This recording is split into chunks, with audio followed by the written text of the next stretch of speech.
IDPL భూముల వ్యవహారంపై ప్రభుత్వం విచారణకు ఆదేశించింది. ఇదే విషయంపై ఇటీవల కూకట్పల్లి ఎమ్మెల్యే మాతవరం కృష్ణారావు అలాగే తెలంగాణ జాగృతి అధ్యక్షురాలు కల్వకుంట్ల కవిత మధ్య మాట యుద్ధం కొనసాగుతుంది. ఇక ఈ నేపథ్యంలో తెలంగాణ ప్రభుత్వం కీలక నిర్ణయం తీసుకుంది. హైదరాబాద్ ఐడీపీఎల్ భూములపై విచారణకు ఆదేశించింది. కూకట్పల్లిలోని సర్వే నెంబర్ 376లో ఉన్న 4,000 కోట్ల విలువైన భూములపై విచారణ చేపట్టాలని విజిలెన్స్ అధికారులకు ప్రభుత్వం ఆదేశాలు జారీ చేసింది. ఐడీపీఎల్ భూముల వ్యవహారంపై ప్రభుత్వం విచారణకు ఆదేశించింది. ఇక ఇదే విషయంపై ఇటీవల కూకట్పల్లి ఎమ్మెల్యే మాతవరం కృష్ణారావు అలాగే తెలంగాణ జాగృతి అధ్యక్షురాలు కల్వకుంట్ల కవిత మధ్య మాటల యుద్ధం కొనసాగుతుంది. ఈ నేపథ్యంలో తెలంగాణ ప్రభుత్వం కీలక నిర్ణయం తీసుకుంది.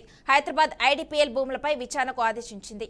కూకట్పల్లిలోని సర్వే నెంబర్ 376లో ఉన్న 4,000 కోట్ల విలువైన భూములపై విచారణ చేపట్టాలని విజిలెన్స్ అధికారులకు ప్రభుత్వం ఆదేశాలు జారీ చేసింది. ఇక ఇదే అంశానికి సంబంధించి మరింత సమాచారాన్ని మా ప్రతినిధి రామకృష్ణ అందిస్తారు. రామకృష్ణ చెప్పండి. మానస, ఏదైతే తెలంగాణ జాగృతి అధ్యక్షురాలు కల్వకుంట్ల కవిత జనం బాట అనే ప్రోగ్రామ్ లో ప్రతి జిల్లా తిరుగుతున్న నేపథ్యంలో మేడ్చల్ జిల్లాకు రావడం జరిగింది. మేడ్చల్ జిల్లాలో కొంతమంది ప్రజలు ఐడిపిఎల్ భూములకి సంబంధించి మేడ్చల్లో గవర్నమెంట్ భూములకు సంబంధించి ఆవిడ కవిత దృష్టికి తీసుకురావడంతో ఐడిపిఎల్ భూ స్కామ్ ఏదైతే ఉందో అది బట్టబయలైందని కూడా చెప్పుకోవచ్చు. దానికి సంబంధించి కవిత దృష్టికి తీసుకురావడంతో కవిత మీడియా ప్రెస్ మీట్ పెట్టి మరి ఐడిపిఎల్ భూములకు సంబంధించి మొత్తం కూడా ఏదైతే ఆరోపణలు ఉన్నాయో దానికి సంబంధించి కూడా మాట్లాడటం జరిగింది. ఈ నేపథ్యంలోనే మాధవరం కృష్ణారావు కల్వకుంట్ల కవిత ఇద్దరి మధ్య మాటలు యుద్ధం చేసుకున్నట్లు కూడా తెలుస్తుంది. మెయిన్ గా చూసుకుంటే పరిశ్రమల కోసం కేటాయించిన ఐడిపిఎల్ భూములు ఏవైతే ఉన్నాయో అవి నివాస ప్రాంతాల ముసుగులో మౌలిక వసతుల కల్పనకు వాడుతున్నారు. దాదాపుగా ఇది 4,000 కోట్ల భూ స్కామ్ అని చెప్పడంతో రేవంత్ రెడ్డి సర్కారు విజిలెన్స్ విచారణకు ఆదేశించింది. ఈ సర్వే నంబర్ 376లో అసలు ఏం జరుగుతుంది లెక్కలు తేల్చి సమగ్ర నివేదిక ఇవ్వాలని ప్రభుత్వం పేర్కొంది. ఎమ్మెల్సీ కవిత, కూకట్పల్లి ఎమ్మెల్యే మాధవరావు కృష్ణారావు పరస్పర ఆరోపణల నేపథ్యంలో ఈ భూ కబ్జా వెలుగులోకి వచ్చిందని కూడా చెప్పుకోవచ్చు. మెయిన్ గా చూసుకుంటే ఐడిపిఎల్ పరిశ్రమలకు చెందిన విలువైన భూముల నిబంధనల విరుద్ధంగా క్రమబద్ధీకరించేందుకే వివిధ శాఖల అధికారులు అధికార దుర్వినియోగం పాడుతున్నట్లు మేడ్చల్ కలెక్టర్ కూడా దీన్ని గుర్తించినట్టు కూడా తెలుస్తుంది.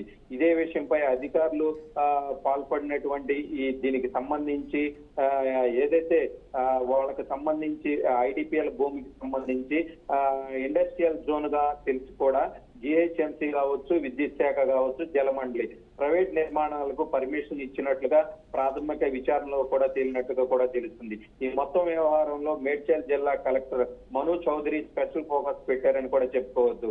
అయితే ఎమ్మెల్యే మాధవరావు కృష్ణారావు ఆయన కుమారుడు అడ్డగోలుగా అనుమతులు ఇచ్చినట్లుగా కూడా ఇది మొత్తం నివేదికలో కూడా తేలినట్టుగా కూడా తెలుస్తుంది. దీనికి మొత్తం సంబంధించి ఐడిపిఎల్ భూములు ఏవైతే ఉన్నాయో దాదాపుగా దీని వాల్యూ ఈ ఐడిపిఎల్ భూమి ఏదైతే ఉందో అది దాదాపుగా 900 ఎకరాల దాకా ఉంటుందని కూడా తెలుస్తుంది. ఈ 900 ఎకరాలలో కూడా దాదాపుగా 100 ఎకరాల పైన ఈ ఇందిరా నగర్ అనే ఒక కాలనీ ఉంటుంది. ఐడిపిఎల్ ల్యాండ్ కి సంబంధించి కుకటపల్లి వై జంక్షన్ నుంచి వై జంక్షన్ దగ్గరలోనే ఐడిపిఎల్ భూములకు సంబంధించి ఇందిరా నగర్ అనే ఒక కాలనీ కూడా సృష్టించారు. ఈ కాలనీకి సంబంధించి ఫస్ట్ అక్కడ ఉన్నటువంటి దాదాపు ఎక్కువ మంది మహబూబ్ నగర్ జిల్లాకి చెందినటువంటి వాసులే అక్కడ నివసిస్తున్నట్లు కూడా అక్కడికి వెళ్ళినప్పుడు కూడా చెప్పడం జరిగింది. ఈ భూ స్కామ్ ఏదైతే ఉందో కవిత బయట పెట్టారు. ఈ కవిత జాగృతి అధ్యక్షుల కవిత ఇది జాగృతికి సంబంధించి ఒక విజయంగా కూడా చెప్తున్నాము. ఆ ప్రభుత్వ భూములు ఏవైతే ఉన్నాయో దాదాపుగా చాలా వరకు మేము కంప్లైంట్ చేయడం జరిగింది. ఇవన్నీ కూడా ఫైనల్ వరకు చేరట్లేదు. ప్రభుత్వం ఎట్టి పరిస్థితుల్లో ఇలాంటివన్నీ కూడా టేకప్ చేయాలి. ఈ ప్రభుత్వ భూమిని ఎవరు కబ్జా చేసినా గానీ వాళ్ళ మీద యాక్షన్ తీసుకోవాలని కవిత కూడా కొద్దిసేపటి క్రితం కూడా చెప్పడం జరిగింది. Okay, thank you Ramakrishna.